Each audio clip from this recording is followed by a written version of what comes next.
So, what if the UFC had a World Cup? And I've had this idea with other divisions. However, I think this is a genius idea by Ilia Topuria, who recommended this in the Joe Rogan podcast. So let me show you right now. Stop screen sharing.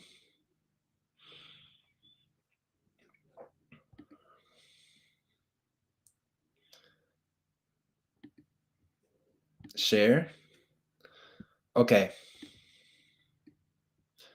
So we're gonna watch this highlight first. Wouldn't like to see at some point the world championships in mixed martial arts, like for example, the seven best fighters from the United States in every weight class against seven best fighters from China or from Russia. Russia. Yeah, I would love that. Like the best flyweights against the best flyweight from the United States. Sure. And you do that and you have 7 fights because you have 7 weight divisions. And if you win 4 weight divisions, that country won. Yeah. That will be fun also. That would be great. That's a great. However, there's one problem. There's 8 divisions, not 7. But I wouldn't say that's a problem. I wouldn't say that's a problem. Now, here's the thing. This is a brilliant idea that I decided to map out. I decided to do boom, boom, boom, boom, boom. I decided to do all the math around qualification. And I'd figured, let me do it by country. So let me share this slide with you. So I decided to give points to a country based on each weight division and what's the rank of the fighter. If it's the champ, 20 points. Contender number 1, 15. And then it goes down all the way to 1 point on the rank 15. However, if a fighter is from the same country, I would not count it. So, and the reason why I did not do this is because there's a lot of similar same countries that I would argue have same fighters in the same division and therefore would have an overabundance of points to the point where it's not even competitive with others. And even without doing that, we already see that we have the 3 countries with extraordinary amounts of points to the point where nobody can get close. But still, even with that, I would argue this is a fair system. So with these rankings, so for example, here in the lightweight division, which I know the best, I skipped 4 and 5. Why did I skip 4 and 5? Because 4 and 5 is Dustin Poirier and Max Holloway. Dustin Poirier and Max Holloway are both American fighters. We already have an American fighter here, the highest ranked American fighter. That's the one that gets the points to America, and therefore America qualifies to the World Cup because of Justin Gaethje's points. So we have all these points and we add them up, and I did with a fun formula. So in this tournament, we would have, and let me show now what we go into the numbers and the math. I would argue 8 is a good number. And you go 3 fights per year, and you have 7 fighters. However, you have the one guy at the end, which is a sub, just in case there's a tie in one of the fights. And on top of that, is not only the 7 fighters fighting all the time, the same time. No. So the 7 fighters get picked randomly on the random order. Okay, 1, 2, 3, 4, 5, 6, 7. And then guess what happens? Number 8 goes number 1 in the next round. Now, there's going to be problems with this. So 8-man teams, one member per each weight division. So can we do 2 out of 3 or 4 out of 7? So if it's 4 out of 7, it's way more representative. So here's the thing. it needs to be less matches because it's going to be 1, 2, and 3. Fighters will at least, at most, fight 3 times per year. Minimum, they'll fight once, maybe, if they get lucky on the order. If they get between 1 and 4, most likely they're fighting. If they don't, then what are we going to do? So I'd figured, why not 2 out of 3? Pick random weight divisions, and then for each stage, random. So, okay, in the first group match, you have welterweight, flyweight, heavyweight to go that random. On the next one, it's not going to be, it's never going to be those 3. In the next match, it's going to be, and this match can literally go a day after, or, well, a week after. It's going to have to be light heavyweight, lightweight, featherweight. Now I'm missing 2. I'm missing featherweight and bantamweight. So on the next round, it's going to be featherweight and bantamweight. And then on that third match has to be pushed all the way to July. And the reason why it's going to have to be pushed to July is because that already one of those fighters is going to be from the ones that fought in match number 1 or match number 2. So 2 to 3, in my opinion, is a better way to go about it. 2 out of 3, but you still have the 8-man teams, and it's less risks of injury for fighter, easier to schedule because you can do it throughout the year, not spread out as thinly as possible with all of the 7 fighting each time, like 4 out of 7 wins. Instead, what you do is 2 out of 3 wins. Okay, perfect. That is perfect. 2 out of 3 wins. That sets up the stage. Now, there's a problem with countries.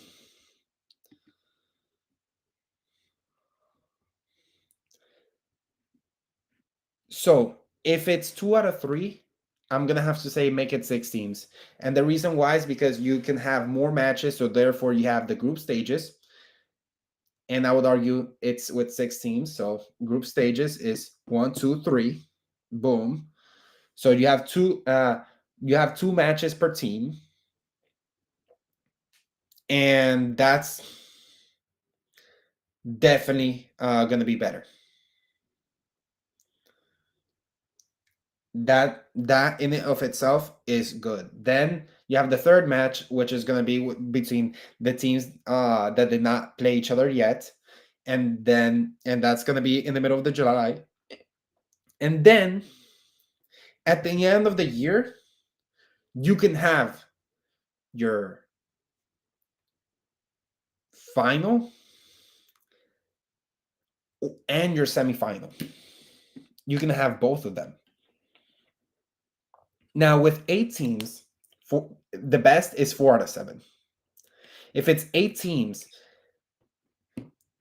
you do 2 to 3 fights per year as a fighter.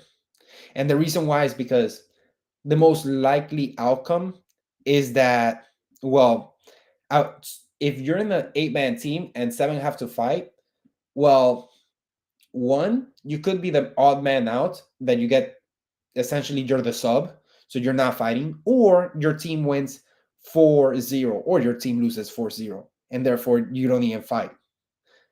So you're going to be fighting at most 2 to 3 times a year.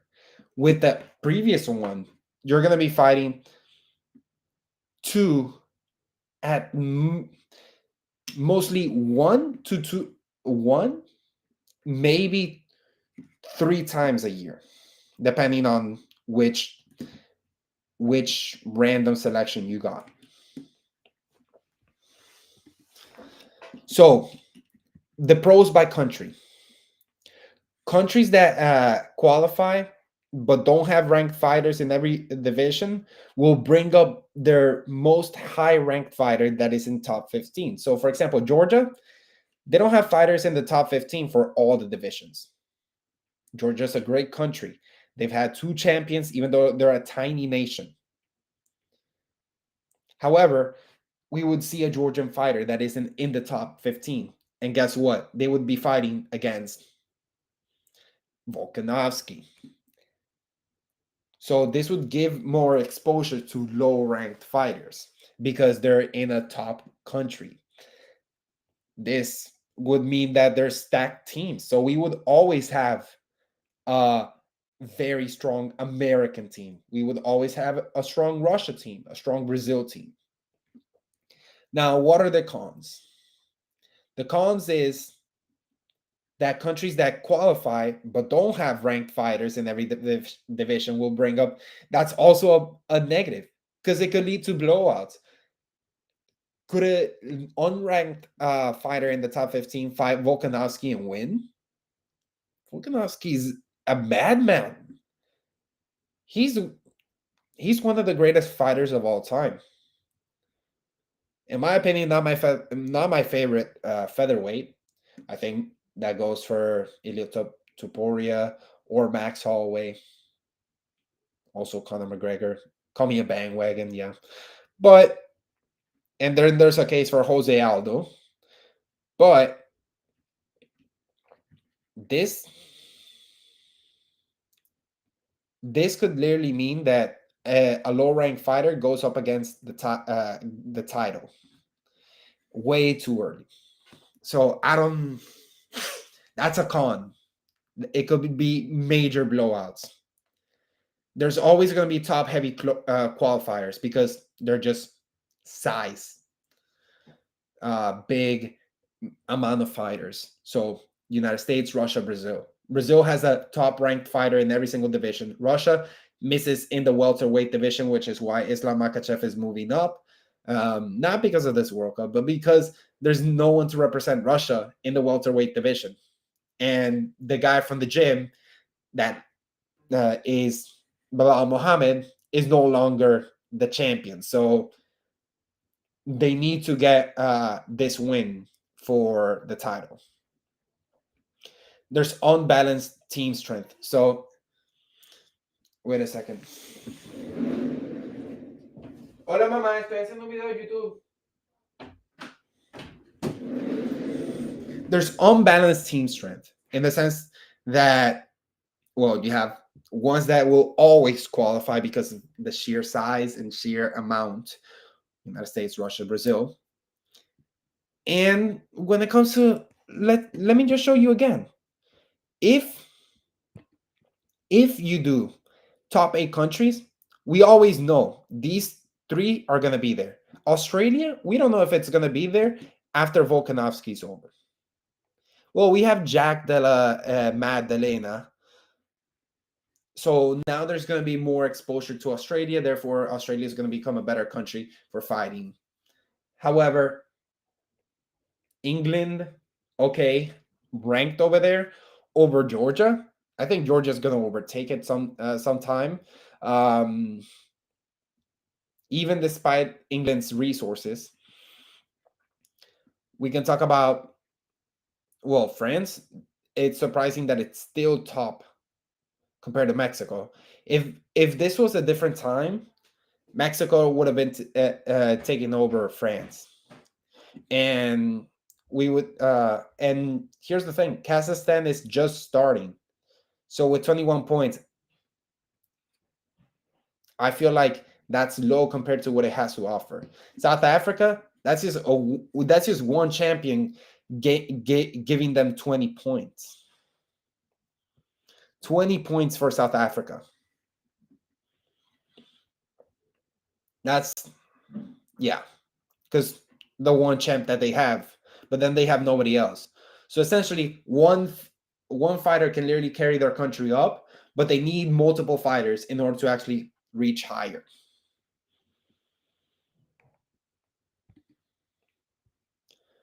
So I'm not so sure that by country is the best solution. So I decided to make a continent based card. 5 best continents plus 1 wild card. Now, not all continents have top ranked fighters. So I decided to unite certain regions. And why did I unite this? Because I feel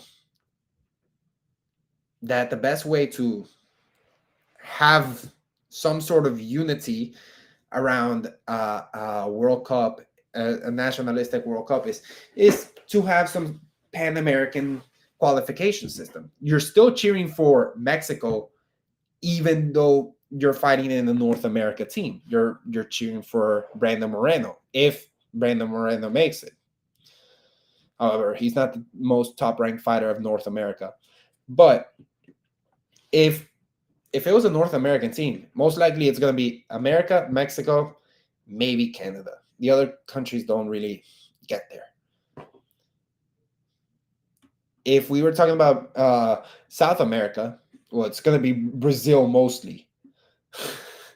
and I've done the math on this. Now, Asia, does Asia have a ranked fighter in every single region? No. So let's split it up in ways that we can have a ranked fighter in every single region. And I did. So we have North America, and in all of them, America. So this is just an America team, Team USA practically. If Brandon Moreno was champion again, it would be an America Mexico team, and if Diego Lopez was ahead of Max Holloway. Brazil, this is going to be South America is going to be a Brazil dominant team. There hasn't been another country that actually gets even close to it. Ecuador, I mean, they have Marlon Chito Vera, and now they have Mikael Morales, who's over Gilbert Burns. So this is a Brazil-Ecuador team. In Europe, it's so diverse because you got Portugal, Georgia, Armenia. I decided to put Armenia and Georgia into the Europe instead of Eurasia, which I'm going to talk about later, because they're more united in culture to Europe than they are with the Dagestanis, who they absolutely hate, and they're rivals too. So put them in this. Germany, we have Jiří Procházka from Czechia, Republic of Czech. We have England. Now, Eurasia is Russia, Kazakhstan, Uzbekistan, and I put the Middle East with them. So this way, the Muslims have their team, their Saudi Arabia team that they support, because we all know why the Dagestani fighters are fighting in Saudi Arabia. And this is the strongest team. The strongest. You have Russia as champions both times. And that is the reason why they're the top ranked continental team. They're not ranked by country as the highest team because they don't have a fighter in the welterweight division that is ranked top 15. So Asia, Oceania, Africa as a team. Now, why this one? There's no cultural alliance to this. So here's the thing. These continents are missing multiple ones. So essentially, you just have to unite them. Like, okay, guys, you guys have nobody. Okay, unite yourselves. So and even then, they're not so bad. They're ranked over South America, and they're pretty close to Europe in terms of points. Now, what's the wild card?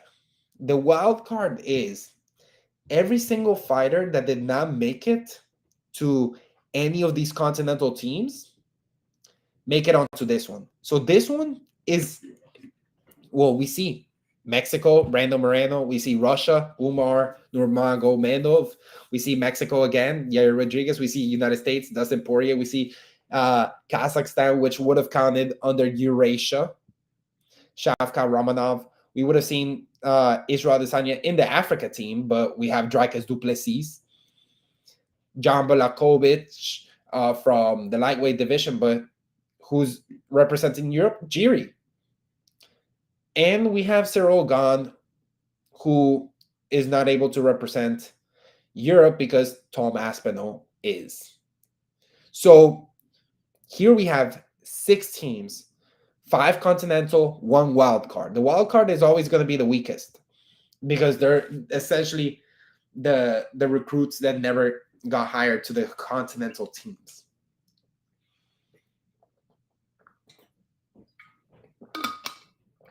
Now, if all the 8 continents have fighters in their top 15, in every single top 15, this wouldn't be the reason. There wouldn't be a reason to do this or this, or to put Europe in this with Armenia and Georgia. So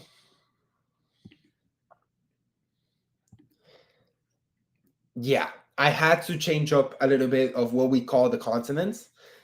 And I would say here there are more countries globally represented. Before, we did not have Armenia being represented, for example, even though Arman Sarukian is a top-ranked fighter. So more countries are represented under this division, the Continental World Cup. It ensures places fighters from lacking division, from lacking countries that lack multiple fighters to be able to enter into this competition, because they don't have a strong roster, but at least they should be able to represent the tournament. They should be able to be represented in the tournament. Now, this reduces the ability to have always the same 3 teams always qualify. In this, all the same continents qualify. However, you have the caveat of who is what team, and also how you unite the countries. Now, in this one, there's a weaker national identity because you're no longer Team America, you're Team North America.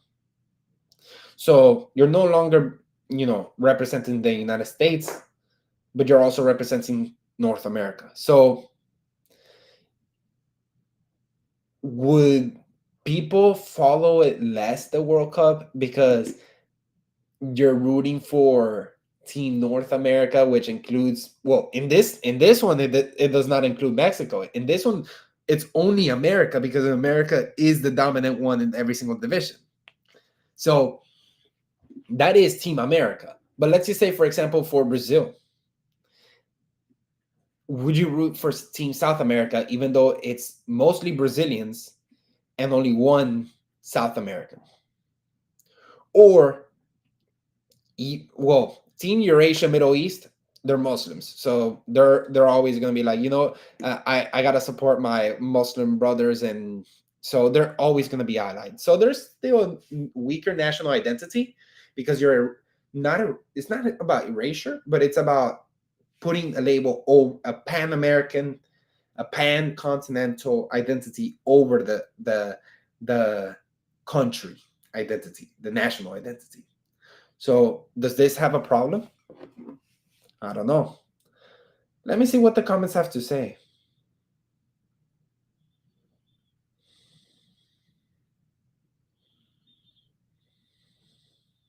Pan-American, a pan-continental identity. No comments. Okay. Comments have to say. So, either way, my point on this is this is the best way to go. Pan-continental. And if it's pan-continental, you can have 6 to 8. Now in this one it's 6 because there's not enough of the top ranked fighters in every single um, division. So of course you have to go with reducing the amount of continents, conjoining them together. Like for example, Team Asia, Oceania, and Africa. What does that have in common with anything? I mean, on that one, yeah, you have the sharing of Izzy. Oh, does he represent Team Africa or Team Oceania because he's from New Zealand? So, and New Zealand, I mean, some people say it's well, the people no longer use the term Australia as a continent, so that's not a problem. What was I about to say? So, either way, so the only problem that I see with this is the reduction of national identity to Pan American or to Pan Continental, and you always have the same teams, most likely. So North America will always be one team. Eurasia will always be one team. Well, in this one it's two because they don't have somebody in the welterweight division that's ranked high. Well, they do. Russia doesn't, but they do as Eurasia. So in this one, the one that ranks highest would be Eurasia and the Middle East with 120 points. Second would be, of course, North America because we have 1, 2 people, 3 people in as number 1 contender. We have 2 people as 2, one that is 3rd contender, one that is 4th contender, and we have a champion, of course. So what does that say? We have very ranked high people.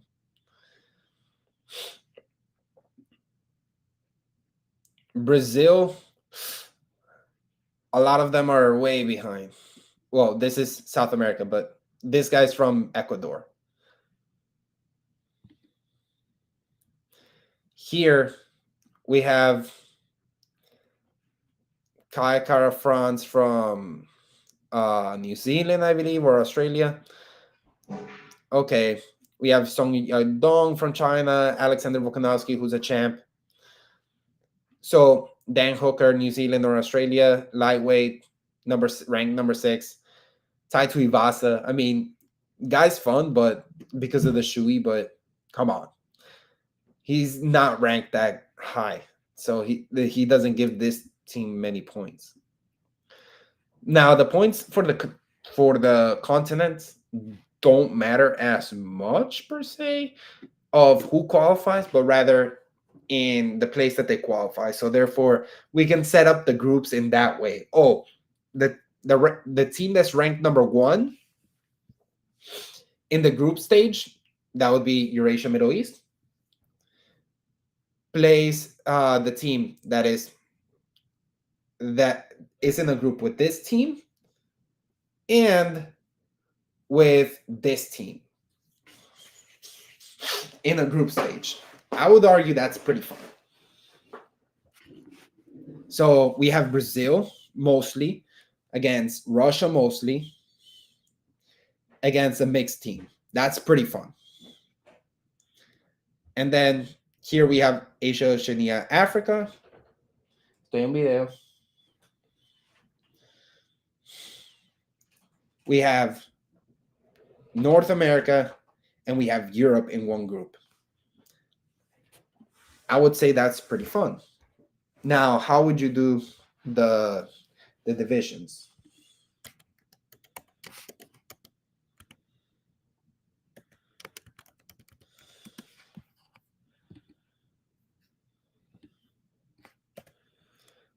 Let me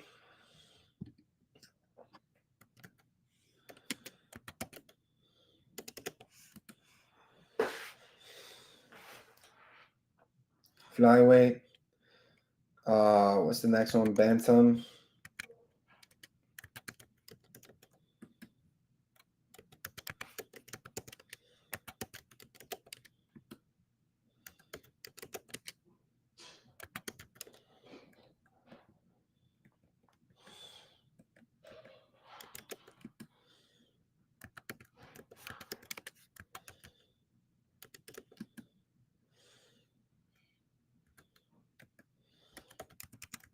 middleweight.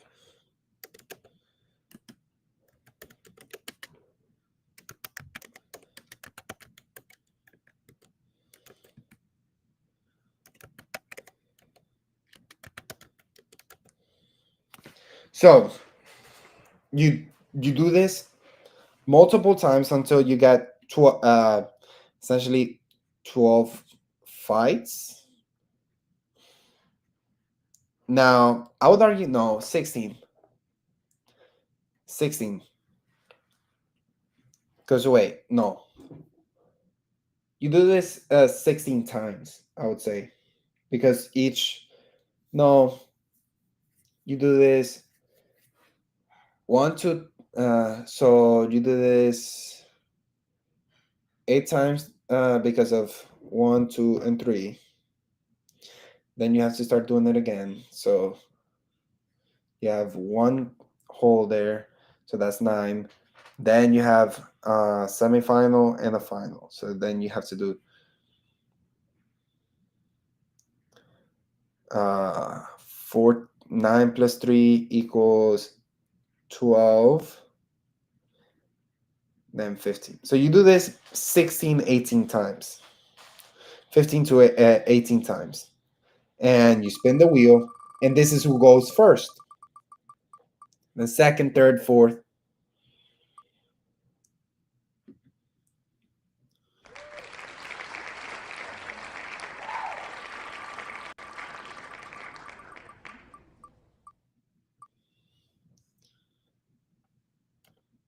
And you keep doing this multiple times. Lightweight, and then who's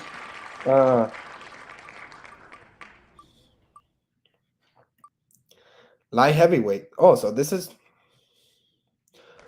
just group the match number 1 for the groups for the first fight. That's going to be a pretty interesting one. Then you have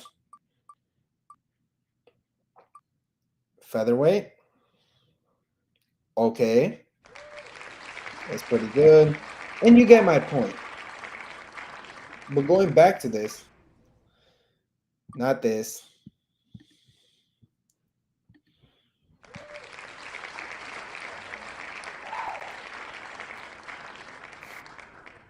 From Wix.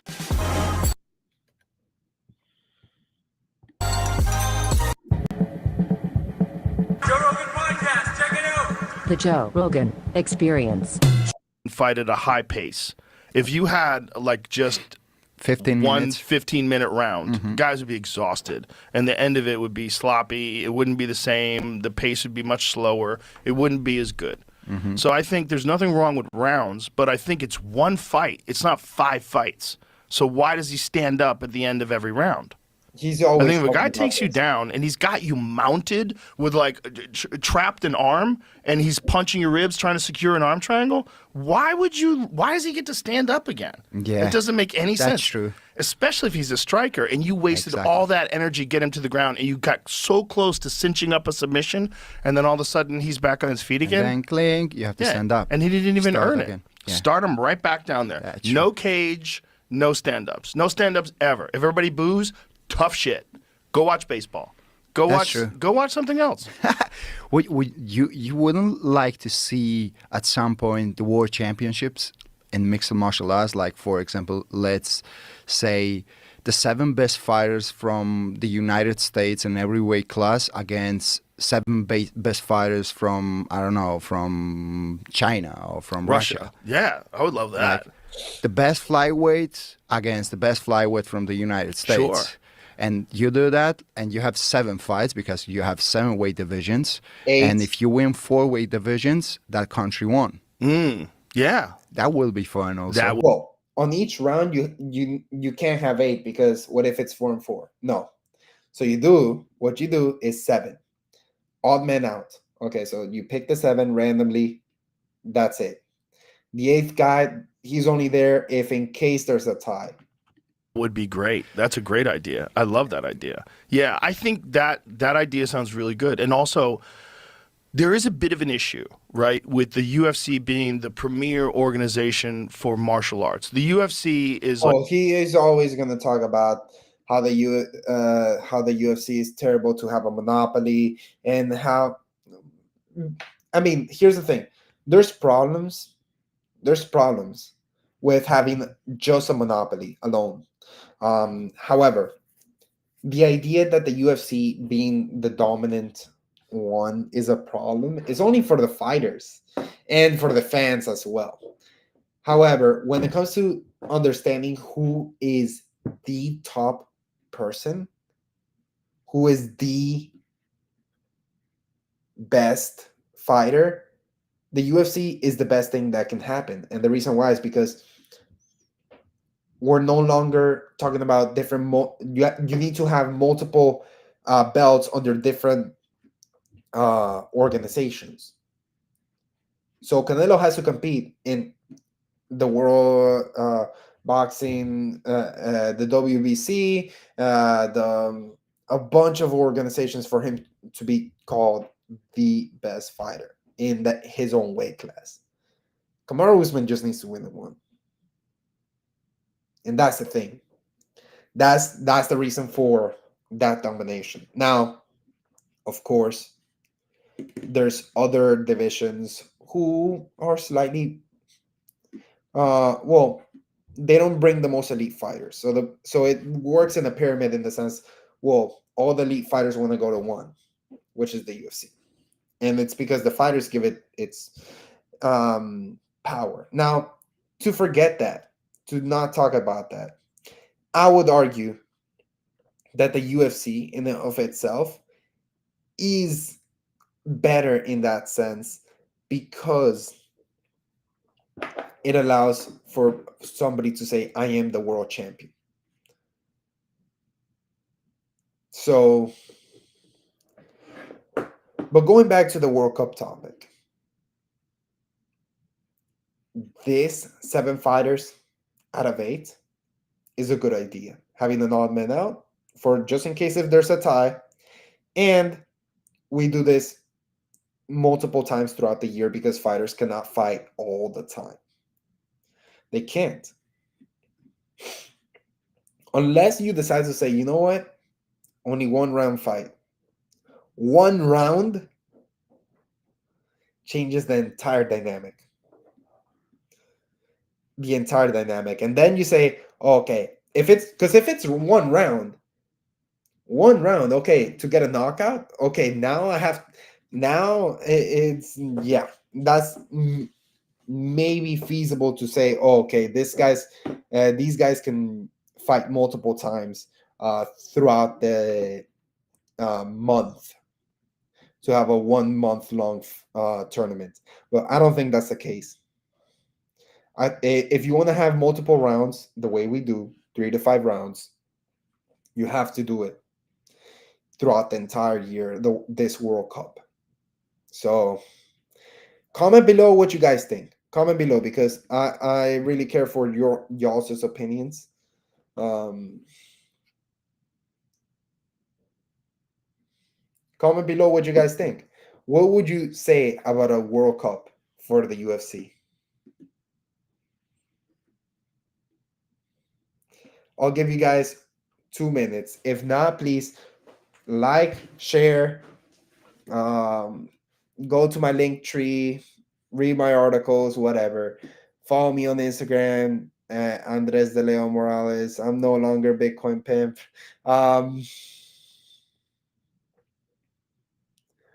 Yeah, so TikTok, I'm Bitcoin underscore pimp. I'm still Bitcoin underscore pimp there. But yeah, I'm only gonna be talking about sports from now on. No more politics. I mean, I can talk, I can read, I can write here and there, but no longer memes. So next 20 seconds, if there's no comment, I'm just gonna say peace out, and that's it.